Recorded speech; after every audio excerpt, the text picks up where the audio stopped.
It was 5:55 in the morning, and much of Dnipro was asleep, only to be woken to this, one of 3 explosions that rocked the city, caught on surveillance camera. OKSANA didn't hear the air raid sirens, but the force of the blast shattered the windows and her ceiling collapsed. She lives on the 4th floor of an apartment block facing a shoe factory, an apparent target of Russian missiles. We didn't expect anything in Dnipro. There are no military facilities around. The Russians were saying that they would only target military infrastructure. Here, there are only residential blocks. The school and the kindergarten windows were hit.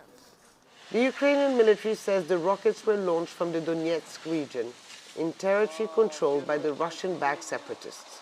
This is the first time this city has been targeted since the beginning of the war. Now, that will have a huge impact because so far, Dnipro has been a transit point for people fleeing other areas in eastern Ukraine that were under heavy bombardment.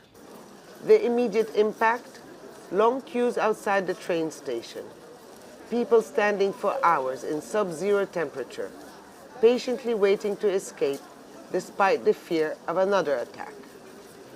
Kyiv took the decision to pack up and leave as soon as she heard the early morning explosions. It's a nightmare. NATO's not doing enough. They should close the sky. They should do more.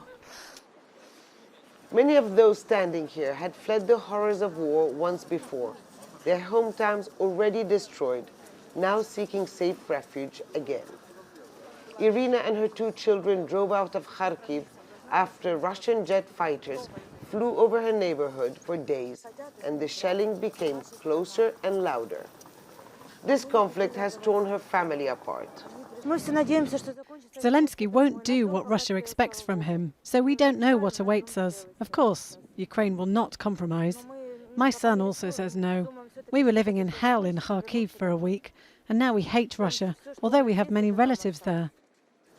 Many of those leaving will join the 2.5 million refugees that have already crossed into neighboring countries, while those staying wonder what's next. For Abdel-Hamid, Al Jazeera, Dnipro.